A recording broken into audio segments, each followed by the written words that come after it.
Welcome back to My Seminary Life. I'm your host, Brandon Knight. And for all of you dropping in for the very first time, welcome to the show. We have started a new series here called Lead Them to Worship. This is our first series of 2024. A series all about worship, understanding a proper theology of worship, and also thinking critically about how worship ministry should function in a church setting. Now, occasionally here on the show, we have a little blip segment called Culturally Relevant, where I talk real quick about something big that's going on in the world that may not have anything to do with the show at all. One culturally relevant conversation I had one time was talking about the Barbie movie, and it had nothing to do with anything that was going on the rest of that episode. Today's episode is really an entire culturally relevant segment, I think, because we're going to be talking about AI. We're all about AI right now. We're very excited. We all have Terminators that we can hang out with now. We're all very excited for the Terminators. But there's been some interesting things already that people in ministry are using AI for, including worship ministry. And I think we need to sit and talk about this a little bit. And I've invited here friend of mine, friend of the show, a guy who we had this conversation once off air, and this happens too often where Joe and I have a conversation off air and we're like, dang it, we probably should have had a mic. Joe Dea, welcome back to the show. Thanks, man. Thanks for having me back. Of course. So yeah, AI. We're here to talk about, all Terminator jokes aside. Although one time I almost killed Joe. He was listening to the show while working out. Who listens to podcasts while working out? I don't know. And I did the Terminator pastor joke and almost dropped his bench press or something on top of himself. Yep. Almost dropped the bench press right on me. I started busting up laughing. But like all jokes aside, James Cameron warned us about this. In the 80s, James Cameron warned us about this. I'm just saying. Now jocularity aside.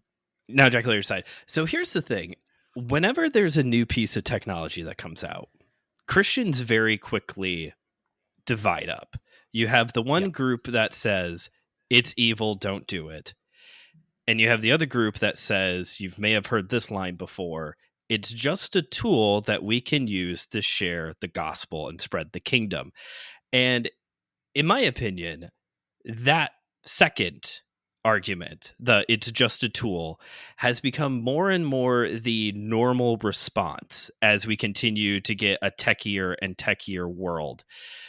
Mm-hmm. Joe, when it comes to this topic of AI, well, before we even get to AI, when it comes to this argument of it's just a tool that we can use to share the gospel, what do you think of that argument? Is that a solid argument for us to use when it comes to advances in technology? I'm going to say to an extent. Okay. I think the motive and posture behind both sides matters. If it's just a tool and you're trying to meet culture where it's at in an effort to speak a language or use an avenue, and you really do mean to use that avenue to the glory of God, then okay. I do think that there's room in that conversation, and just being honest, I think I see more and more allowance for this to happen, that it's just a tool is a catch-all phrase that is used to excuse an over-reliance on trying to chase the thing that makes us culturally relevant. Okay. More so than focusing on Jesus or focusing on God or those kinds of things. Okay. I find both answers to be a little simplistic, because on the don't do it, it's evil side, okay, yes, change is difficult. And I think there is a posture of maybe not as much as it should be, but there is a posture of, well, wait a minute, let's not just jump in head first here. Let's learn how to swim first before we go into the deep end. Whereas the other side takes this posture of it's neutral. It's a neutral tool that we can use to share the gospel. But as you said, is it to share the gospel? Is that what we are really hoping to do here? Or are we just trying to, everyone's using TikTok, so we're all going to use TikTok? Everyone's live streaming, so we're just going to do the live stream thing? It's one of those like, it's one of those chicken or the egg kind of situations of, do we really need these things? Or are we being told we need these things because everyone else is already using it? And why is everyone else already using it? I do find both answers to just be a little simplistic, and we need to think this out. We're both content creators, so we both know, and all the other content creators listening know this, that when it comes to technology, you have to know your audience and the best way to reach them. That is part of the conversation. You're not just going to make a TikTok and hope you catch an audience if that's not where your audience is, Right. There's a set, I'll call it standard of practice. Okay. That should be present regardless of what the medium is that you're using. So let's work this out for a second. Sure. Where we're at currently is speaking into a microphone and distributing it out to the masses on independent broadcasting sources, hosting sources. Like, yes, we both have established our own networks and banded together with other content creators, other shows that have a similar mission and vision. But we aren't owned by our shows, our IPs aren't owned by major corporations. Thus, we are independent. And indie is cooler. Continue. And indie is cooler. So what came first, or what came before us? What came before us is people sitting in front of a microphone and it being broadcast on terrestrial signals, AM, FM radio, and people speaking into a microphone being broadcasted on television. And so these things, what we do, this medium that we use, social new media as it's been deemed, it's not anything new. And in a lot of ways, every generation that's been pushing a different paradigm of this different version of mass exposure to a message has been looked at with some version of, that's not how it's done. Sure. Generally, because the groups that say that's not how this is done view it as some other means is the right way to do it. So we end up with a new version of an old issue. But again, along the way, to your point, we've seen different examples of people in these mediums either doing it for the wrong reasons, crashing and burning, spreading a false message, just doing it to be popularized, all of those kinds of things. So there's nothing new under the sun. So that would speak to, if it can happen in these different mediums and using these different quote unquote tools, then there speaks to a larger concept that has to be at play, that's coupled with whatever the tool is. You can use a hammer to build a house or to take a life. It depends on how you use the hammer. Yes. And I would say, going back to how you set this up with,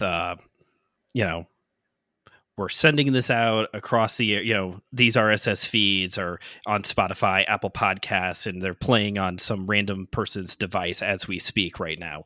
And just also this, you also brought up the whole in it for the wrong reasons. To me, just this idea of like, it's going out around the world. People that I have never met is listening to this show right now. Like, to me, that puts an added weight of responsibility on my end. For me, like, I feel this weight of responsibility of like, what am I putting out there? What am I saying?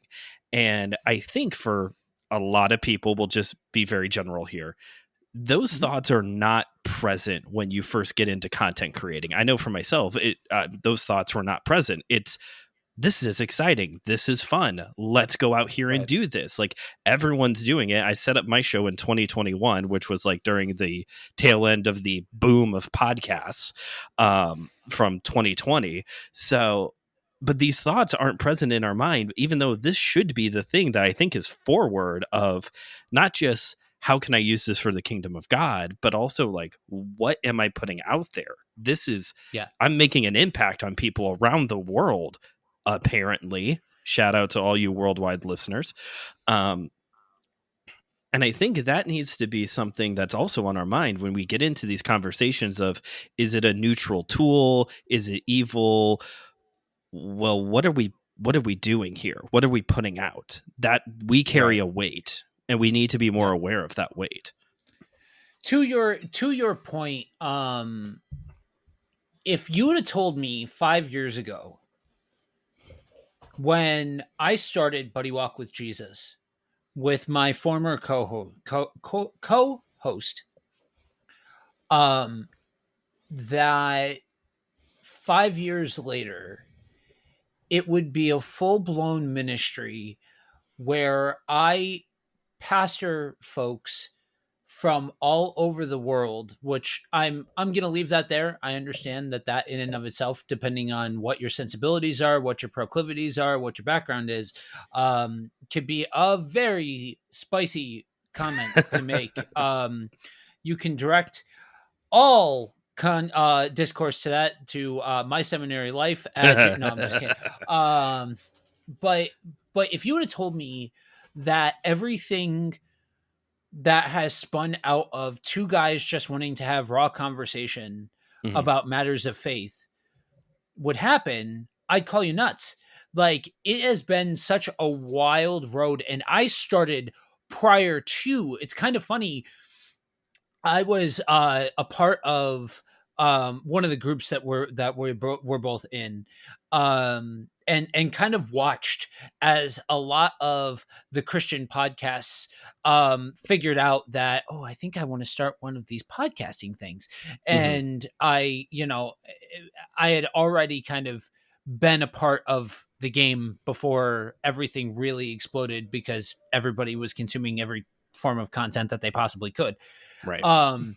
So I kind of watched that explosion take place. And before all of that happened, by and large, anybody who wasn't a church that had a podcast like this, wasn't necessarily looked at in the best light. Now everybody and their mother has a Christian podcast.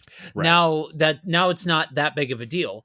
But prior to that, it was kind of frowned upon to have this kind of show, unless you were like a big name or a church or something along those lines. Yeah, I think part of that also is, and trying to bring this back now to AI a little bit, is that whenever there's a new piece of technology, there's a curve, either because we're all trying to learn it or because it's stupid expensive. Now, when podcasting first started, like in whatever that was, 2015, 2012, when it first, like Apple Podcasts first got going, or whatever it used to be called, Pocket Casts or whatever, it was, the equipment was expensive. The housing was difficult. Now, people like my friends at church, I was just talking to somebody last night about this. This isn't hard. Like, it takes a lot of work to get a show going, but Mhm. also it's not that difficult, nor is it that No. expensive anymore. This mic No. was technically a gift, but it's like a $40 mic, and it's a good quality microphone I'm using. My headphones are just like the cheap Target brand, and it's fine. Everyone's cool Yeah. with it. I think that also contributed. You're right. In 2020, we were all consuming as much content as physically possible, so that way weren't able to feel anything. But I think also by that point, the balloon popped. It became very Yeah. easy. With AI, though, bringing this into the AI side of the things, I feel like it just showed up. Maybe I'm wrong. Mm. I think you have your pulse a little bit more on tech stuff. So correct me if I am wrong. But I feel like it was like, okay, here you go, Chat GPT, have fun. Right. Whereas everything else, like, it takes time. TikTok didn't Mhm. become a thing overnight. It actually used to be a completely different app. Facebook had Right. a completely different use prior to when we all signed up for it. Right. Somehow Snapchat is still alive. I really don't know how that one is still alive. But I mean, even Twitter just went through this whole Yeah. rebranding, we'll call it that. Like everything kind of has like a life cycle and Mhm. takes time to become available to everybody. I feel like Right. AI just like popped up. What are your thoughts on that? So, in the popular zeitgeist, you are not wrong. So, somebody Okay. who doesn't have their finger on the pulse of this um, would not have necessarily seen um, AI integration come as hard and heavy and fast as it came. Okay. Now, that being said, um, there's a couple of things just to catch the listeners up and learn a little bit more about me. I am exactly the right person to have known about this for a couple of reasons. One, my 9 to 5. Like, yes, I've made allusions to it. Yes, I am a pastor. I'm a bivocational pastor. My 9 to 5 work is marketing. I own a marketing company with my wife, and so in marketing circles, AI integration has been a thing for quite a while. It has not. I will say that the open chat guys really did a lot for pushing the envelope for it, but Gotcha. there have been versions of content creating programs like this that have dated back to the early knots. Hmm. Very rudimentary Sure. in blocky in their use, but definitely there. Um, so that on top of um, before becoming a Christian, I was what would be referred to as a transhumanist. A transhumanist essentially believes that the evolution of man will come with transcending the physical form in some way, shape, or form. More commonly than not, I put myself into this camp. You are going to find somebody, if it's in America, that catalyst point of what that transcending factor will be is tech. Okay. Um, Generally, the integration of computer hardware to advance the carbon-based life form past having an expiration date. Gotcha. Um, so, and I say that to say, like, I like there was like a hard cutoff between um the my exposure to Jesus and my lack of belief in transhumanism. I wouldn't Hmm. identify myself anymore as a transhumanist. I'm far from seeing it as a black and white matter. I know some of my Hmm. contemporaries believe that any kind of reliance on hardware, I'll call it, that integrates the carbon based life form with anything external is wrong. I'm far from that position. Because some folks even take that to mean prosthetics or anything else like that. Oh. Um, Okay. yeah. Um, so But I will say I'm not as focused as I used Gotcha. to be on that aspect of life and all of that kind of stuff. Um, so so for me, this idea of artificial intelligence, building out computer learning systems, all of that kind of stuff, I have been very, very well aware of for decades at this point. Because once we get into computer learning systems, Hmm. these have been around for a very long time, Okay. pretty much going hand in hand with work in robotics. To give you an idea, Okay. there was a reason why James Cameron made that. Like, we make those jokes about Terminator and Yeah, stuff, yeah. but there's a reason why James Cameron created those. Gotcha. Okay. So if I'm understanding correctly, kind of this brief summary of the history, it's been there for a long time, decades even, but its introduction into society, pop culture society was more of a snap of the fingers. Okay, here it is, if I'm understanding correctly. Yeah, Okay. especially because we are at the moment in history where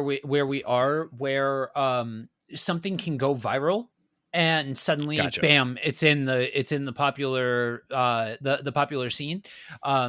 Especially when you have major corporations that are talking about it and Hmm. things like that.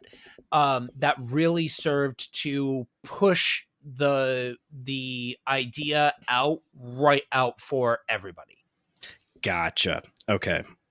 Big business. It's all big business's fault. Okay. I just like saying Exactly. big. Okay.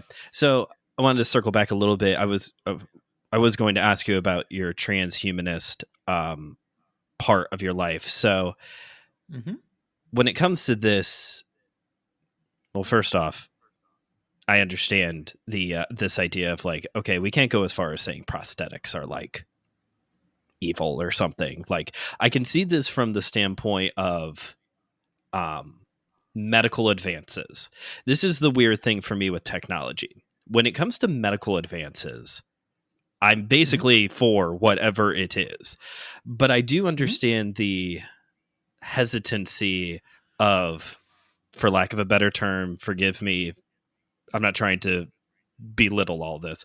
I understand the fear of getting to the point where we're all cyborg from DC Comics, of Yep. you know, and I understand that like maybe that's not necessarily where you all or where you were headed in your philosophical viewpoint. But as a Christian now, you talked about it a little bit. As a Christian now, like how does your faith does this still kind of surface for you a little bit like in your faith journey of like maybe this is where we're headed, of we're just going to continue to root out the flesh to become more robotic, more hardware, I think was the term you said. Yeah, that was the term that I said. So I can understand the ship of Theseus argument that is had. Oh, At what okay. point, when you take away more and more and more of the original thing, at what point is it no longer the original thing? Gotcha. Yep. Um, my my if I'm forced to have a stance, and this is why I can very easily float between the two arguments and play devil's advocate for both quite Hmm. easily, um, is that there is an inherent difference between the um, the carbon based life form and the soul and spirit. Okay. And so I think for us, when we take the when we decide to to go along with medical advancements Hmm. and prolong the amount of time that the carbon based life form can be here, it's it that's not speaking to the soul posture of it. Okay. That's different. The heart posture is different. For I see the argument where, um if it comes down to where that posture is as to like what you're doing with the extended time and why you're Mhm. doing it. Okay. I can very easily see how people get to, you're just not trusting God. You're just not, you're bucking the natural the natural order of things and all of Mhm. that kind of stuff. But if you're advancing the kingdom here on earth and utilizing tech to prolong your life, what's what's the harm in that? Okay. And I understand that for some people it's like, but I want to go to heaven and all of those kinds of things. But if you think Jesus is coming back, you know what I mean? Like, it's very Sure. easy. You go back and forth very, very, very easily. You And can. so, yeah, there is a philosophical stance that says, um, I am just electing to cheat the Reaper, Sure. and that's wrong, versus taking medical advancements and allowing for prolonged time that I can serve God and serve others. That is a fair argument. And I will say, going back to the ship illustration, which for those of you who are listening who are unfamiliar with this, it's a philosophical argument of you have a boat and it gets restored. Well, how often it gets restored board by board by board? Well, when does it stop being the original ship and is now a completely new ship because you've replaced all the boards?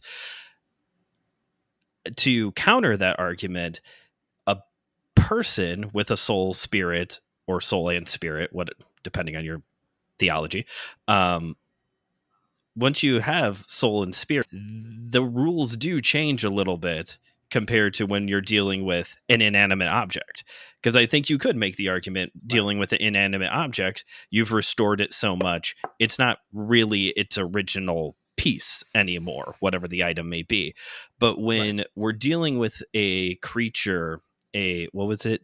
Carbon based creature? Is that what you kept saying? Carbon-based life form. Carbon-based life form, very sci-fi, but if that's the correct term, I will use it.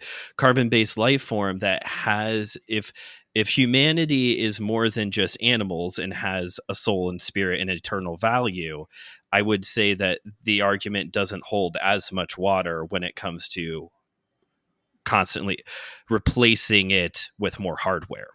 But Right. that's not what we're here to talk about. But that was a good turn to take. Yeah. Yeah.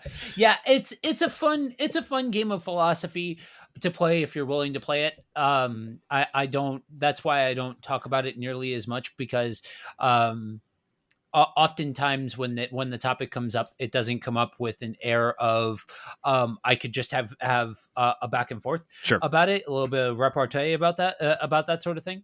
That's why I'm one of my favorite people to talk about transhumanism with is Will, Oh yeah. because Will is just willing to have that conversation and see every angle of it. Yeah, yeah. You ever want to sit down and talk to somebody about the relationship between faith and science? You call Will Rose. He's up for it. Yep. So back Yep. to AI now. So now we can pull Mhm. up Chat GPT and ask it ridiculous things. People have been using AI to write laws, to write contracts. You can use all these AI art programs, which we also don't have time to unpack all of the copyright issues that goes on. Two comic book nerds wanting to talk about people deserve to be paid for their art, but maybe we'll Yep. call our friends at Yep. Systematic Geekology for that one. Uh, ministry and AI. Yep. There's a Mhm. website where you can go ask AI chatbot the Apostle Paul questions. Um, Mhm. People have used AI to write entire sermons. People have started Mhm. using AI to write songs, worship songs. There was even churches in Europe, I think it was France or Germany, where AI preached an entire message to the congregation. Yep. So, Yep. That was, I believe it was Germany, because I believe that was the conversation that you took to bring in the Terminator pastor. oh yeah, yeah, yeah. Um, yeah. Yes. You also, as well as In addition to the Apostle Paul getting a rebirth through technology, we do have in fact Ask Jesus. That is a Oh, thing. So yeah. Um, yeah. So uh to keep it to the parameters of worship, sure. it's I think these kinds of conversations have to be taken with an air of, and that's why, that the first like half hour of this episode, y'all that are listening, that have been going through like, wow, okay, so they finally got to the AI conversation. Well, we needed to set the table of how do you handle the different tools? How do you handle the different mediums? How do you handle the different aspects of this? And so I think with something like AI, I have long since said this about the various versions of and various aspects of AI that I've used, and the ways that I've used it and all of those kinds of things. I will 100% say time after time after time, I can write my clients better ad copy than ChatGPT can, because I know my clients. I know my Hmm. client's voice. I know their idiosyncrasies. I know what makes them tick.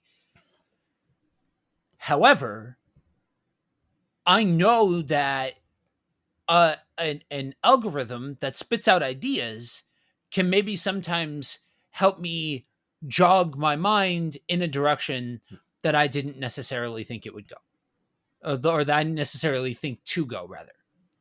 Okay. And so, whenever you're creating content, there's value in stimulating ideas. The issue, though, is ministry, pastorship, Hmm.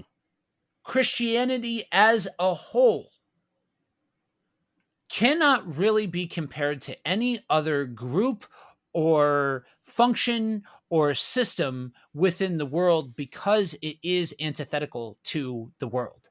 Okay.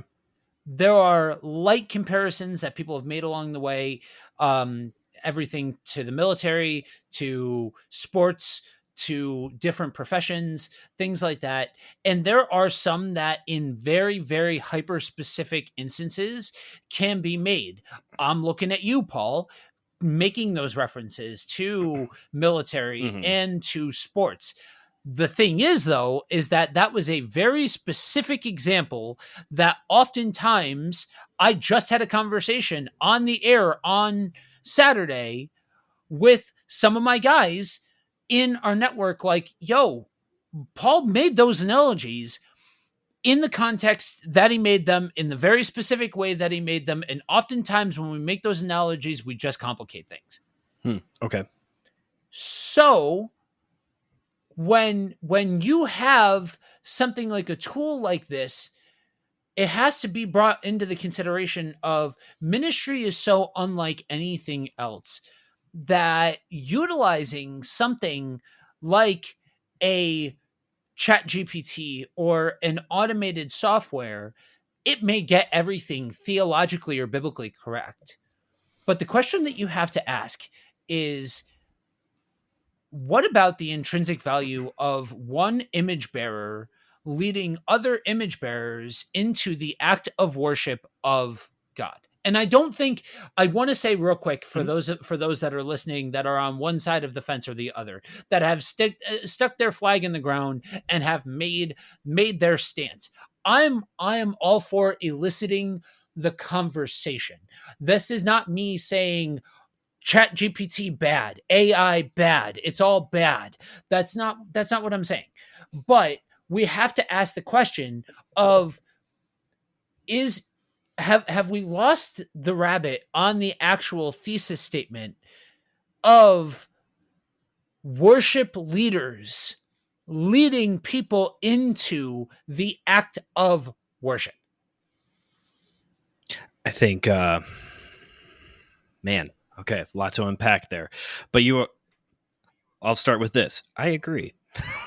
I agree. I think the my hang up in all of this, though, you had this really good setup there at the beginning, talking about like why you would maybe be using this type of stuff. You talked about, your clients, better, your clients better than the algorithm bot does. But the Mhm. algorithm bot may bring up something that you didn't think of. And maybe there's like a little addition you can add into your work from it. My hang up is I don't think anybody's actually doing that. When I hear Right. people talk about using AI for ministry, it's to do the ministry part. You Right. talked about media, your media work. I'll talk about preaching for a second. Not exactly worship, Mhm. but just to bridge the gap a little bit. I homiletics is my thing. I enjoy homiletics, and part of preaching is being a student of it. So one day, a random Facebook ad, one of the times where it was actually an interesting one, was about this guy telling you the secrets to preaching. I was like, okay, bet, let's hear it. So subscribe to his newsletter for, I don't know, 3 months maybe, just to kind of see what this guy is saying.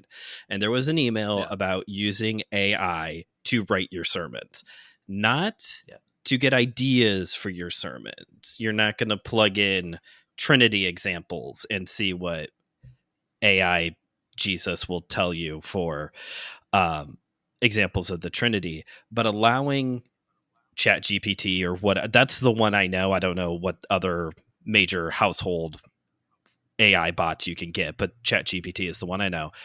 You plug in your passage reference and what you want to talk about and just let it spit out the whole sermon for you. And this was the Mhm. real kicker for me, Joe, is that in his 4-step process for using AI to write your sermons, which essentially was just tell AI to write you a sermon, one of the steps was proofread the sermon because sometimes it's wrong. So he gave an example of a sermon he had ChatGPT write, and it was frequently quoting Mark Twain as a theologian, which Mark Twain has said some Nice. good things. We have probably all heard a sermon where some Mark Twain thing got brought up, but it was equating Mark Twain to someone like John Calvin or Augustine or Martin Luther. And to me, it's like, or I could just write it myself, just find one quote I like from Mark Twain, and it's fine.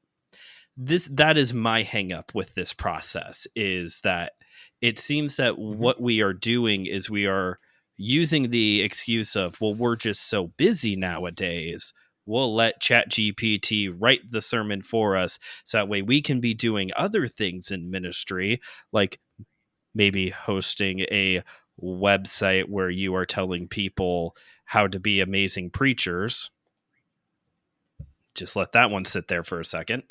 um, we're using this tool as an excuse to do more ministry, but are we really, what are we then using that time for, is also would be my follow-up question. How are you investing in ministry? Joe and I, just before we got on the air, was talking about like how in church ministry you have to prioritize things. Sometimes you have to make an Mhm. allowance for certain things to happen. You have to, Yeah. be outward facing and inward facing. Are you really using that time that most people, when they think of what a pastor does for a living, they think guy sitting behind the desk studying the Bible for hours on end and writing a sermon, which is not just that, Right. folks. It is a lot more than that. If anything, Oh. that's the thing that has to get cut. And now we're Yeah. encouraging people to cut it.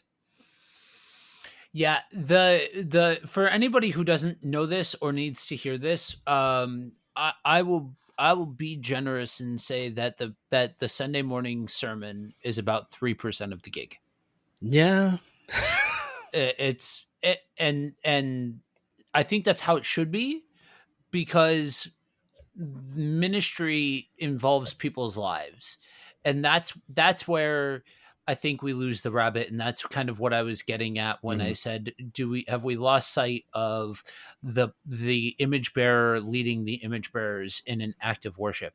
I personally would call sermonizing an act of worship Mhm. personally, but I'm semantics, wordplay, whatever. I don't necessarily think that that's a hill worth dying on, because I know that some people would disagree with me.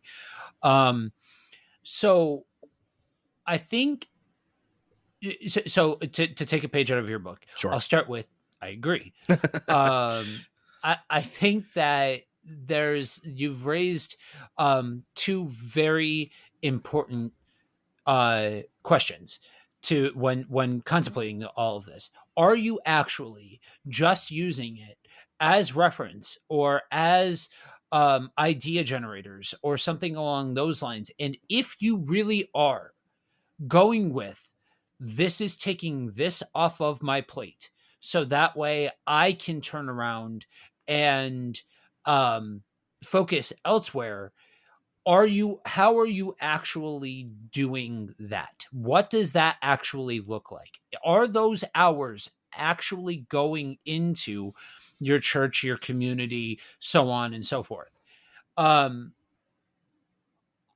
so this is where I get into opinions. Mm. I think it's risky business to even eliminate that from a pastor's um plate.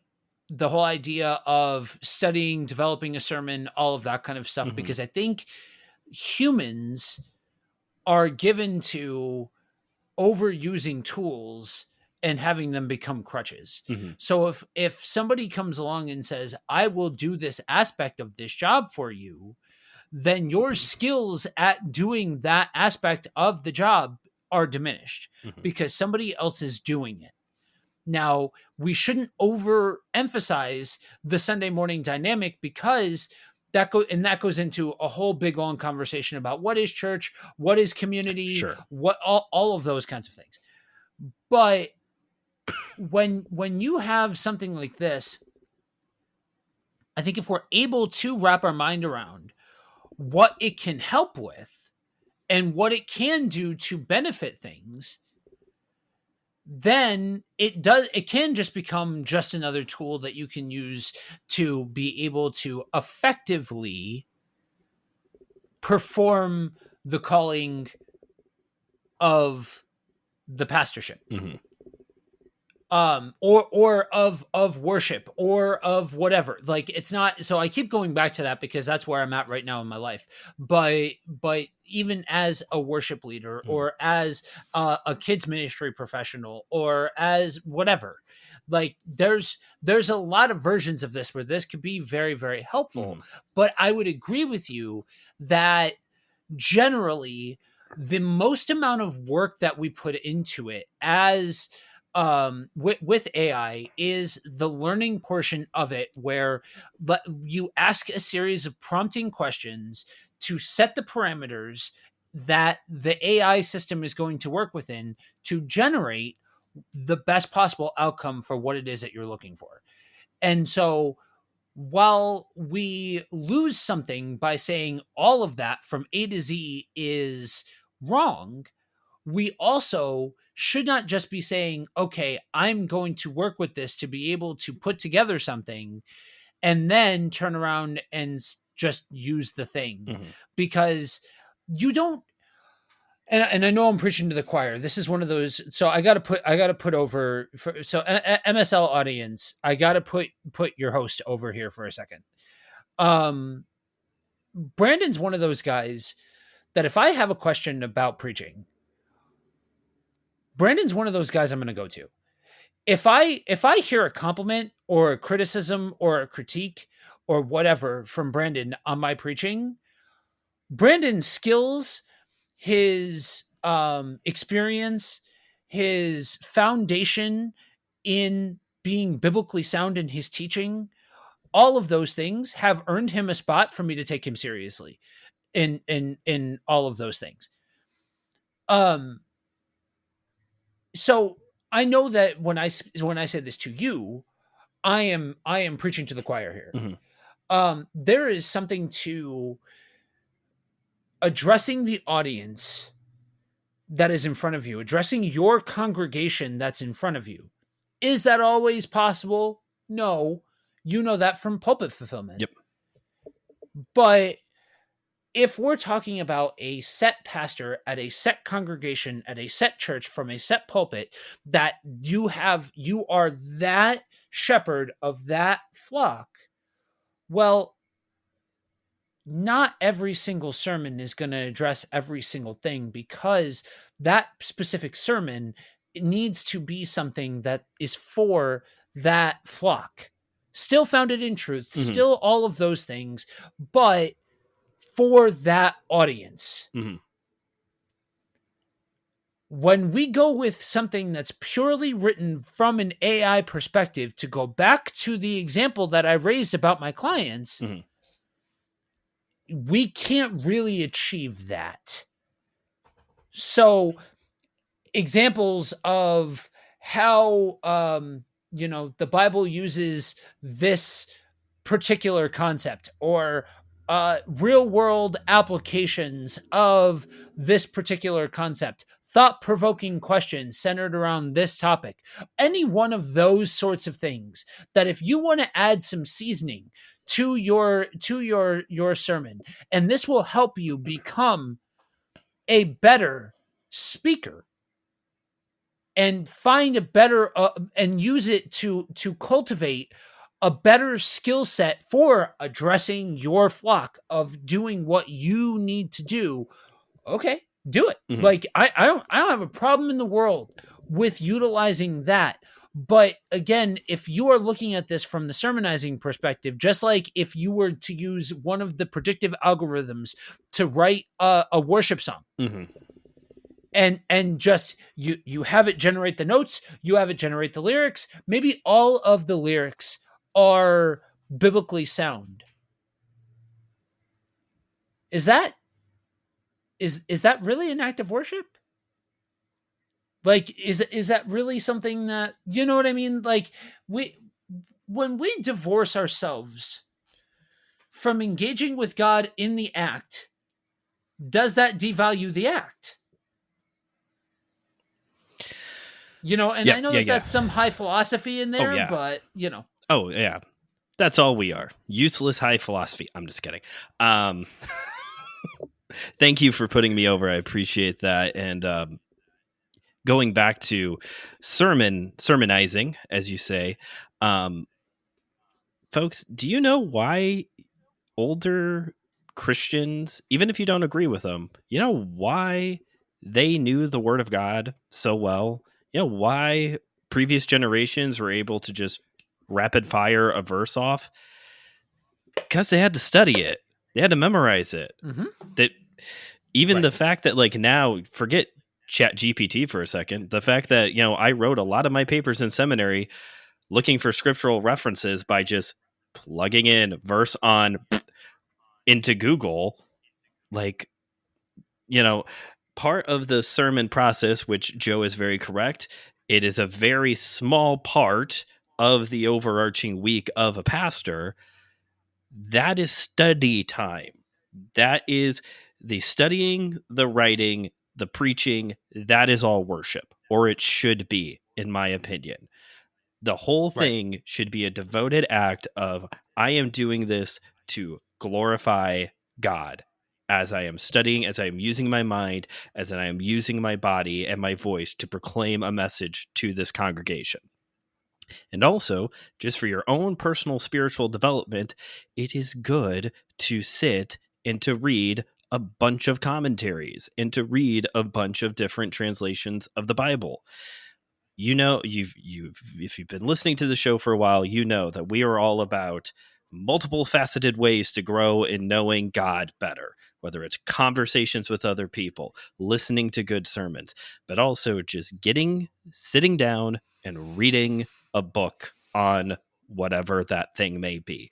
And when you're using the AI just to put out a thing, which we'll get to that more in a second, you're losing all of that precious studying time where you are literally renewing your mind or exposing Mhm. yourself to other doctrines that maybe you don't agree with, but I don't know, the world is small. We kind of have to be experts on like all of the doctrines now, apparently. Whether they're heresy or not, we have to know all of them now. Right. You're losing all of that when you are just using this to spit out a sermon. I agree with Joe. Let's not lose this. I think the simple takeaway from this episode is if you want to use this truly as a tool, maybe you're struggling to come up with a way to explain a theological term, regeneration, that propitiation, Mhm. one of these terms that comes up that we just don't use these words anymore, then that is a good use of this tool. If you're like stuck on something in your sermon writing, there's been books throughout the more recent history of Christianity just full of quotes and illustrations that pastors constantly recycle. I've got one or two of them on my bookshelf. Like Mhm. now we have Google to find quotes, so those books are a little bit obsolete, but yo, pastors in previous generations, they had ways to kind of skirt around corners a little bit if they just needed a piece or two added into a sermon. So don't think that we are the hard no, bad, don't use it. I think it truly can be a tool to help supplement a sermon or with music. I imagine if you're trying to convey, I heard JT English on the podcast Knowing Faith talk about how if preachers were grilled as much as worship song writers are for moments where they have maybe a little wonky theology or the illustration doesn't quite work in the song, then there would be no good preachers because we are constantly grilling songs because of like Yeah. one little I line that might be a little off. But we don't treat that with pastors hardly ever. hardly ever. It's so fascinating. So when I first got saved was around the same generation time where Reckless Love by Corey Ashbury Yes. Asbury Yes, Asbury. came out. It came out and everybody was up in arms. God is not reckless. What are you talking about?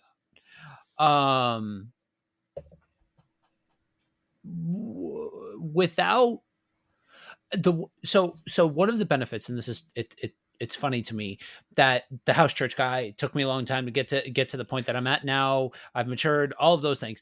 I got saved in the nosebleeds of a Midwestern megachurch of like their main campus.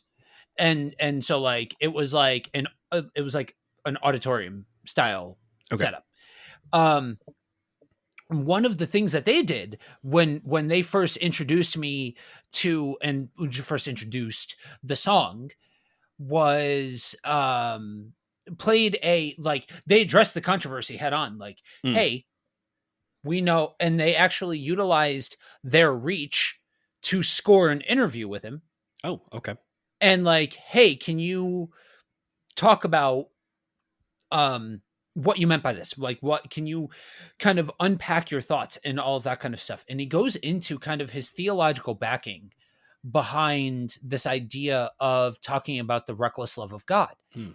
Okay. And that's and that's how I come to I appreciate the song. I think Mhm. no, it's not chapter and verse whatever, but I don't think everything has to be chapter and verse when it comes to worship songs.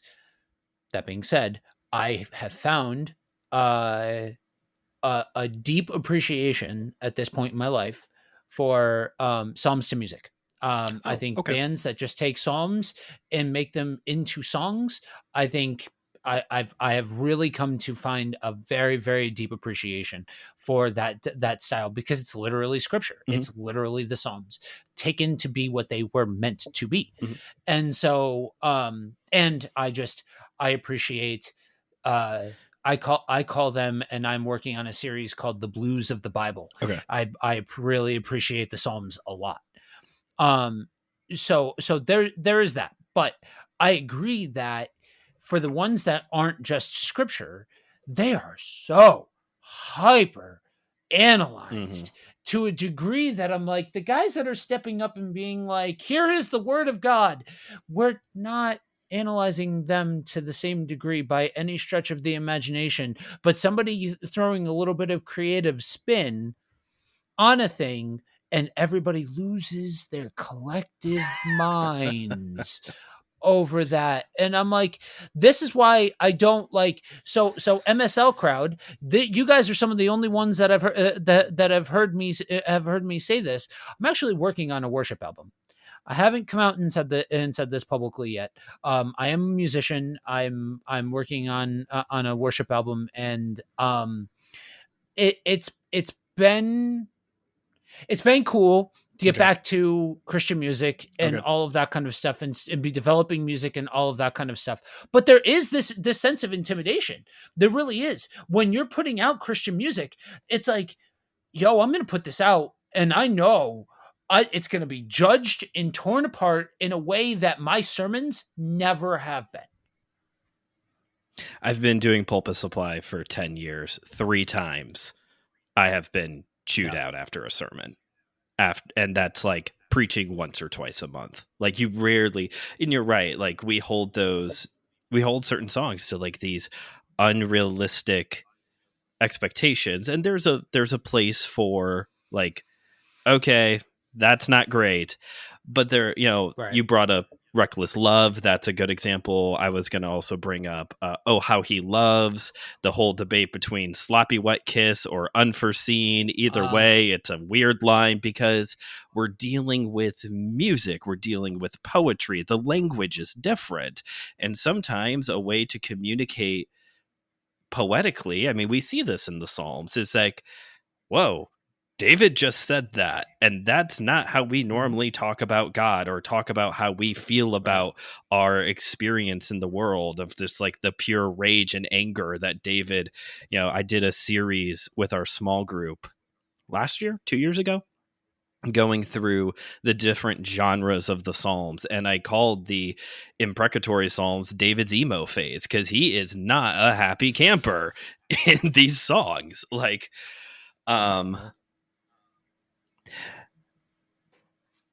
we've coming back to this, you brought it up, I touched on it. I think part of the issue with the Christian music industry broadly, Nashville Christianity, and the AI, kind of a bridge between the two, is this issue of just putting it out. We need a song. We need a thing. I don't know if you watched the Secrets of Hillsong documentary. Obviously, I did. But part of the conversation in that series was talking about how Hillsong basically runs a sweatshop to develop their songs. Even though a lot of times we like to use the music as the excuse of like, well, this is the good part of Hillsong. We don't like the rest of it. We're uncomfortable with the rest of it. But hey, Hillsong music, that's good. They're basically running a sweatshop in order to get these songs out. And also, not shocking, not paying everybody well. And I think this is, going back to using ChatGPT with your clients, using it to write a sermon, like, we're really losing something hands-on in the worship process when when our concern is we have to get something out. We just have to put some content out there. That's consumeristic content creator mentality of, we just got to put stuff out there and it will stick because we have a huge platform. Yeah. If you're just doing it to fill space, there's a problem. And the thing about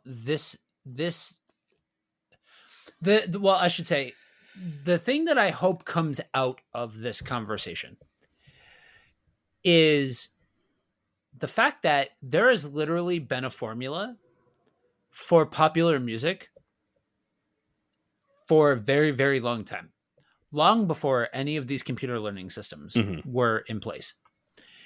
So with the advent of these systems and the widespread exposure to the existence of these systems, I hope now the conversation turns to, should we be using a a system that just takes what will be popular and creates Christian content around that? Mm-hmm. You know what I mean? Sure. And my hope is that that will wake people up to this idea of their heart, the heart of the matter, Mm-hmm. and being more invested in what it is that you are creating, and really allowing for that to be the driving factor in all of this, rather than just creating something that is more likely um to sell well, or Mm-hmm. to play well, or something along Trend. those lines. And trend, yeah.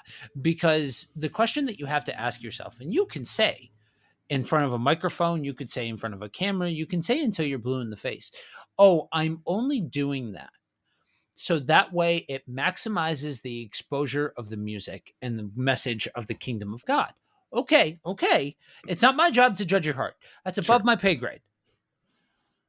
But the question that you have to ask yourself if you are saying something like that, just like the question that you have to ask yourself if you are utilizing a sermon writing software to be able to produce something that you're going to go off and preach, why are you doing it? What is it for? And who are you doing it for?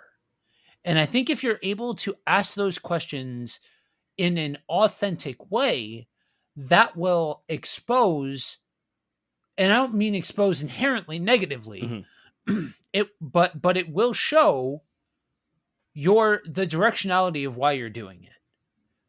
Because if you are just doing it for yourself and it's God flavored, that's between you and God.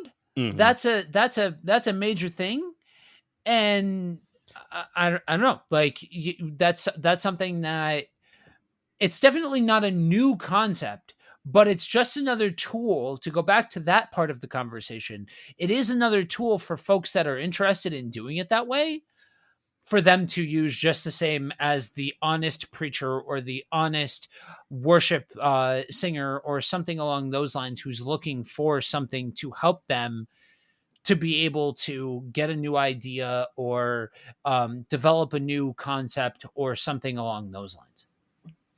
And when it comes to a matter of, oh, I just need to, find time in my schedule, this is a lot of work or whatever it is. Because like I write sermons, very time consuming. I've never written a song. Joe, you're working on an album. I'm assuming that's a very time consuming process. Yeah. Yeah. It is a very time consuming process. I would encourage people, when you have the opportunity, work with people, like Yeah. there's a difference between putting in the prompts and having it spit out with something versus Right. sitting down in community, working together as the body of Christ to write a sermon. I've sat in on think tanks, if you want to use that kind of a verbiage.